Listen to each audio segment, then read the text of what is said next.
Live from YMSL Studios, welcome to the Dashless Report, Week 5 reviews. I'm your host, Bobby Morabia, and Douglas Dweck from the Cheeseheads, and notice somebody's missing. His chair is here, his mic is here, even his pillow is here. We're going to leave it here. It's amazing what happens when you lose 2 games, guys just disappear. They disappear. You lose 2 games. You know, I lost a bunch of games. I showed up anyway. Yeah. He lost 2 games and we don't know where he is. We're looking for him. We got Ricky Towel on the streets, actually, pacing up and down, looking for NRJ. And not only that, our special guest, Robert Rednesser. Look who's showing up! There he is! He's showing up! There he is, from Alley Poop! He's showing up! Alley Poop! Wow! There he is! I thought being a member of the YMSL I'd get a police escort, but the Holland Tunnel was not kind to me today. But the show must go on. What are we talking about? Well, talking about you, guy, we're waiting. Robert Rednesser, he got caught up in LaGuardia. He might be a little late. Guys, what a weekend to say the least. I don't even know where to begin. Not only do we have All-Star game, we had matchups, games switched, games postponed, rain, you name it. We had it. Yesterday, the stifling heat, I think, brought out a lot of tempers, to say the least. And why don't we start out with our buddy Norman Jemal over here? Wow, what a week. Your old buddy Jason Sultan. Looks like you went... You involved? Toe to toe. No, you didn't say anything. You're involved? Is that why Jason's putting signs up on Deer Road, Jason's Catching Clinic? Is that what's going on? I mean, I've heard bickering with the opponents, but, teammates, Yeah, give us your version. Well, there's only one version, and that's basically the truth. I'll start off by saying it's all worked out now. And basically, we had already lost game 1, which means we lost 2 out of 3. The first inning of game 2 began, and we fell behind either 4 or 5-0. So nobody was in a good mood. Nobody was happy. That inning began with me with a play-to-play David Richty trying to score. Norman Gaz got the relay throw and threw a very good throw to me at the same exact second that ball was coming. It was really, really bang. David Richty was leaping over me because I was blocking the play. Showing his athletic ability. What's leaping? I'm telling you. He jumped over. Like the flying Melendez. I'm telling you. All of a sudden he's the flying Melendez. He jumped over Norman. Totally jumped over me. So You're not small. as I'm reaching up, And he's not fast. right. You're not, Right, I'm not small, he's not fast, but he jumped over me, and as the ball's coming, I'm trying to catch it and lift my glove up to tag him, and I missed the ball. And from there, the next guy got a hit, and the next guy got a hit, and it ballooned out of control, and we were down 4 or 5-0 after the first inning. So I was obviously very mad at myself. You think you should have made the play? I should have made the play. I don't know if he would have been out or not, because David Richty told me after that the umpire told him afterwards that I was blocking the plate before the ball got there, and therefore he would have been safe no matter what happened. Okay. But neither here nor there.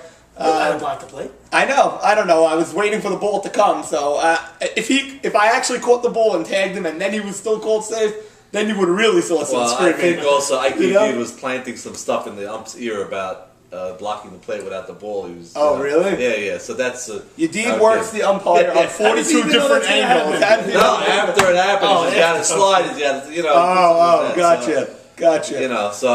So what Jason do? Jason, my teammate, very pleasantly came over to me and reminded me that it would be better if I caught the ball and got the guy out. So, obviously I know that. I'm not trying to miss the ball. I don't think anybody's trying to miss the ball. We had we played a rough game. We had a very rough week, and it was very hot, and the tempers got the best of us. So now you lost 3 out of 4? Now we lost 3 out of 4. We're 7-3. We're right in the pack with the rest of the teams. And that's it. Hopefully it's a wake-up call. You guys have a lot of issues to deal with now. Max Shadid had an incident. He got thrown out of the game for throwing his bat. And therefore suspended for the next game. And now you lost 3 out of 4. He's given up a bunch of runs.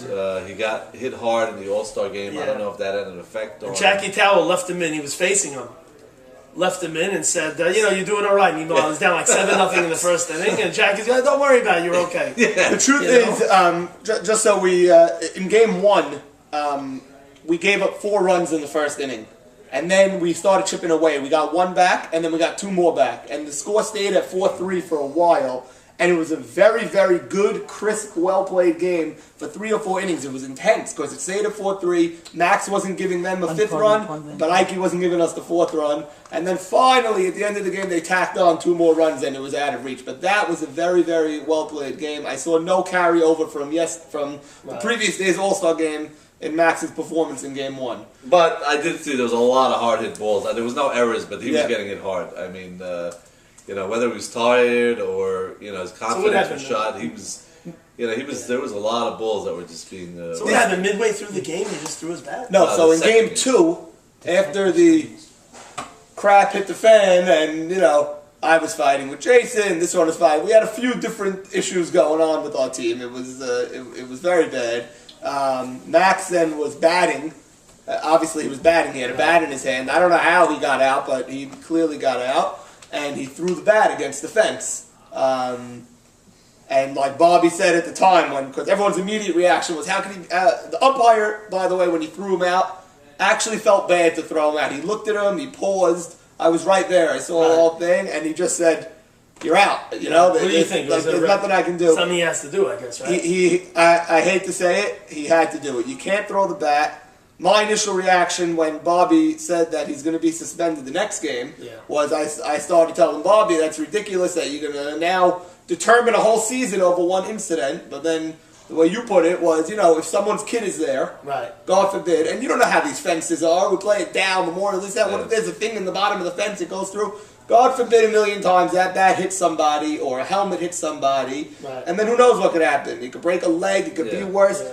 We all got to control ourselves. We can't just be throwing equipment all over the place. We all get out. Nobody Helmets are bad, but bats are worse. Bat is a weapon. So obviously Max didn't mean anything by it. He was mad at himself and nobody else, and he made a mistake. So what are we gonna do? We're gonna have to figure out how to win the game without him next week. The only thing I disagree with is that every time his spot comes up in the order, even though we didn't only have 9 guys, we had 12 guys actually.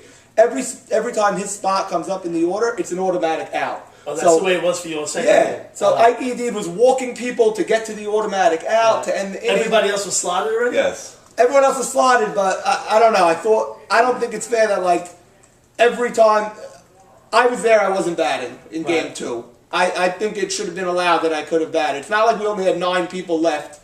Where at that point you have to give them an out because you don't want to let the big hitters come up more often. You can't give that team an advantage. This has happened numerous times in the past where a guy got thrown out and there was no player slots available, and the captain went to the other captain and said, "Do you mind if I take this guy out of this slot, put him in?" 9 out of 10 times, they'll say, "Okay, no problem." So they tried. They actually asked. Yeah, we asked them, and they said no. Ike said no. I told Ike straight out, "You won't even let me bat." And he said no. I haven't gotten a hit off your deed in 100 years.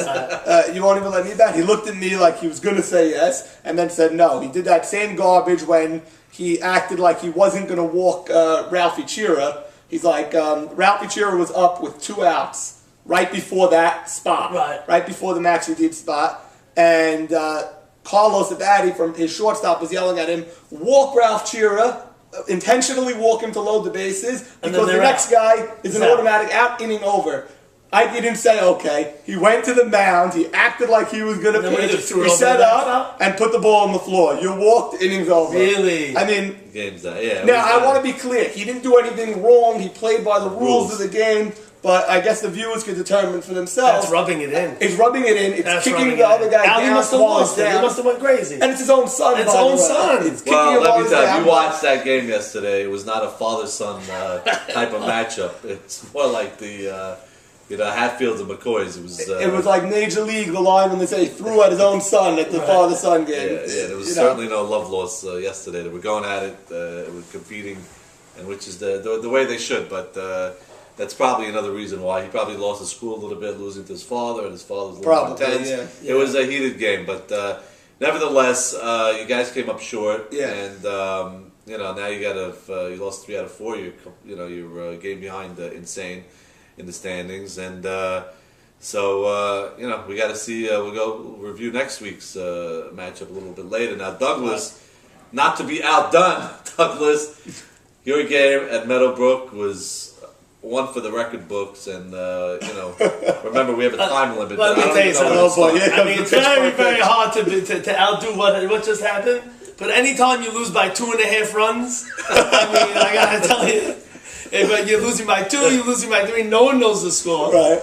Just something. If you weren't there, and I know a lot of people that are watching weren't there. Why don't you fill us in? Something unbelievable that you never saw before. A man on second is an overthrow to first for Tiger Blood. Overthrow to first, and Manzo puts the runner on third. So, they're arguing, no, he's supposed to score, he's not supposed to be on third. Manzo says, no, I got it, he's on third. End of the inning comes by, second and third, there's a pop-up, the man makes out. Manzo turns around, I'm going to give him the run. What do you mean you're going to give him the run? Who gets the RBI? We don't know. Does the guy get a run score? We're going to determine it. So we had Albert at the field, co-commissioner at the field. He says, we're not giving him the run. He gets into face-to-face, and he gets thrown out of the game that he's not playing in. Albert, they tell him, get out of here, get out of here. So the end of the game comes around. We have bases loaded. Aki Mavor is up, and I'm coaching third. So I turn around. What's the score? The scorekeeper tells me, well, I'm not sure.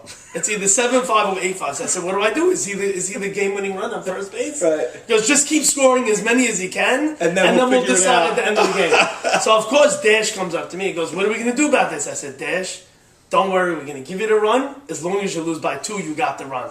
So he turns around and goes, all right, thank you. Then he goes, what are you talking about? What do you mean you're going to give us the run only if we lose by 2? He finally figured it out. It was unbelievable. Something unbelievable. And we should mention, at that point, Eddie Michon, rightfully so, protested the game at the point of that. Right. So right then and there, I don't think there should have been any run given, run taken. Yeah, no, he's protesting not scoring the run. Yes. So you don't give him the run, and you play the game, and then you look into the protest. Right. You play the game on why the you give it protest. to him? Yeah. And honestly, he would have won that protest, and it probably would have had to continue. That's probably why the umpire decided to give him the run so there wouldn't be any protest, knowing he would lose that protest, and he'd probably get reprimanded and whatnot. Well, should the run have scored or not? 100%. It was an overthrow from the Oh, and I should add, the next inning, we had man on second, overthrow to first, and Manzo scored the run. Okay, so at least he figured In it out. the next inning, he gave us the run on the same exact thing. Yeah, and there was another incident at second base. Oh, which boy. Was Another beauty at second base. Eddie Michon gets the ball. There's a force at second base. He has the ball in his hand, in his glove, and he hits the base with his hand. So the ump says, safe. You hit the ball with, you hit the base with your hand. So he goes, what are you talking about? I can hit it with my leg, my toe, anything I want to hit. He goes, no, glove in the hand on the base, no good. Something you never saw before. So I'm thinking, now I play first base. If I'm going to have to dive with my glove and touch the base every time someone's running, how are you going to play like that? So Manzo came out and he corrected him. He said, no, now imagine Manzo correcting somebody. Yeah. So Manzo came out to make the correction and said, no, he could touch the base with any part of his body. And for some reason, a lot of these things happen to happen when in Eddie Michon games. I don't know how, he knows the rules inside out. He gets a lot of things, a lot of crazy calls. A lot of stuff. But nonetheless, you guys ended up splitting, and mercifully it wasn't by 1 run because it would have been. Thank God. But Mavor did come up with the bases loaded and lined out to right field. A nice shot, so to end the game. Yeah. And that was earned the split. Yeah. But, so we won the game convincingly. The first one, I think 11-3 was the first one, and the second one 7.5 to 5, or 8 to 5, or 7 to 5. The only people it matters for the spread, though. I know Vegas, of course, it always comes into play when there's some controversy. Yeah, you guys should have had that second game. I mean, it looked like you would sweep. You're up 5 to 2. Yeah, but early in the second or third inning. Yeah, so their bats exploded a little bit. And then we had a matchup over at Memorial 2, which, not to be outdone with fireworks, was Unfinished Business versus Serial Killers. Now, Unfinished Business playing without Steve Azer. Solly Cohen, Arizona Construction League. Solly Cohen was injured, did not play. So basically, the serial killer is very confident going into the game. Obviously, without Asa Maurice Haber making his debut for 2011, and there's really no matchup in this game. They got all over Maurice early and often. The highlight of this game was a little fisticuffs out in the field between Isaac Schomer and Sammy Sutton, his old buddy. And if it wasn't for the umpire, Russamano, separating them, in Schomer's word, he would have clocked him and buried him. So our producers are trying to get a hold of Isaac Schomer now as we speak to get his versions, and hopefully maybe we'll get Sammy Sutton also, to get So his on version. 3 fields, we had a game under protest. We had A catcher versus the same team fighting, a real fist fight, Yeah. Well, before punches, a they were throwing charged. bat, Yeah. all Yeah, on a Memorial Day, Monday morning. Yeah, it was Memorial Day massacre, and it Yeah. was also I attribute it to the heat. I think everybody, He was nuts. everybody was on a short fuse. They waited an extra day, and as the season gets longer, closer to the playoffs, tempers are a little lighter. So that was another interest, but no contest there. Serial Killer swept easily. Max Sutton with a big day, 3 for 5, 2 runs, double, 5 RBIs. Eli Batesh, 3 for 6, the triple, and a few runs.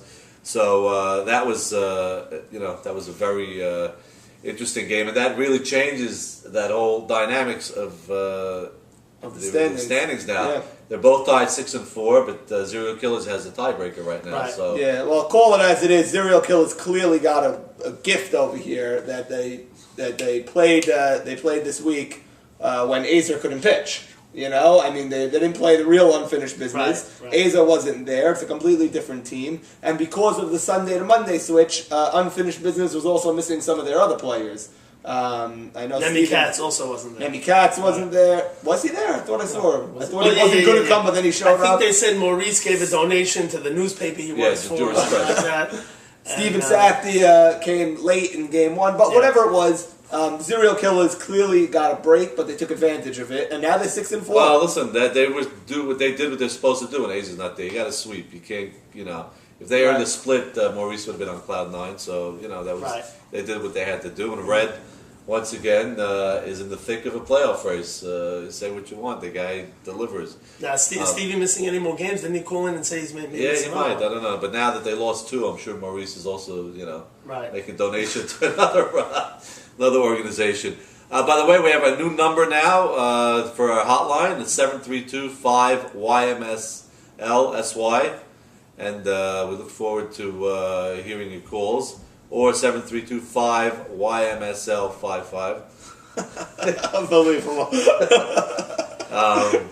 So we should be getting numerous calls on all the incidents that happened yesterday, and not to be outdone, there was another matchup at Dow Avenue which was blacked out in the local telecast, Right. and that was Watch Out coming in at 1 and 7 versus Grip It and Blacked Rip It. out due to lack of attendance. Yeah, and that they're coming 1 and 7, and Grip It and Rip It at 3 and 5. So there's really no interest in that game yet. And the big story of that game was veteran pitcher Moses Eastman was benched. He was? Yes, in favor of Mikey Shalom for 2 games. What did he do? Wow. What did Moses do? Did he come? He He didn't buy his Snapple. Really? No, he just sat there, and I don't think he was too happy. And but with the first game, Watch Out won 5-3, and Mikey pitched a very good game from what I'm told, and I guess after that he wasn't going to go back to Moses No, after definitely winning. not. He's fighting for his life. And the second game was probably the game of the day, which nobody's talking about. It was a 10-inning game because nobody saw it, basically. Right. But again, it was a great game, 4-3 in 10 innings on a walk-off single, bases-loaded walk-off single by Steven Batesh Wow. in the bottom of the 10th. So they salvaged the Savages split and really kept their slim playoff hopes alive. Who fought in that game? There's no. Well, let's say Bond and maybe Moses fought with somebody. I don't know. Moses and Cornman went at it. You know? Nah. Now they're 2-8. That watch out team. They're 2-8. 2-8. The truth with the winning and insane game not being played, all the standings are all screwed up. We need like percentages and all that to figure it out. But watch out, gotta win. I played with Mikey Shalom in high school, going back 10, 12 years now, and I've always maintained that Mikey is a good pitcher. And he's never really been given a shot in the league. They put him in when it's like 14-2. They let him pitch the last 2 innings. You know, I'm happy that he got a chance, and sure enough, he got as many wins as Moses did all season long. Maybe it's the start for him. Yeah, I don't know why a guy like Leo Casson with no experience would get a shot right away, and Mikey Shalom, and hanging around the minors for 15 years, never got a real shot. Yeah. You know? But maybe this is the break that he needs, and. We'll see what if that's going to help them the rest of the way. If they have a slim shot, I guess they're going to have to probably win out. Or now, Bobby, are we getting reports that Mikey is now the starter from here on in? Like now, I would be surprised if he went to back to Moses. I'll be honest with you, just because this hasn't been nothing there, and it's just Mikey probably just gave a little energy infusion there and. Right. A little youth. So Moses essentially becomes a non-player on that team unless they want to use a pinch runner late in the game. They could slot him, but so wow. Watch out. Has got more issues to deal with, and again, they're in the pack. I guess every one of these teams is a sweep away from really moving up. In the standings. So we got 2 teams with 4 wins in Grip It and Rip It and Cheeseheads, and 2 teams with 3 wins, Winning and Tiger Blood. So and Winning still has to make up 2 games. Right. So and only 2 of those 4 teams can make the playoffs. So. Right. Right now, we're going to take a commercial break from our sponsors, and as soon as we get back, we're going to open up the phone lines. Once again, it's 7325-YMSLSY or 7325-YMSL55. Thank you.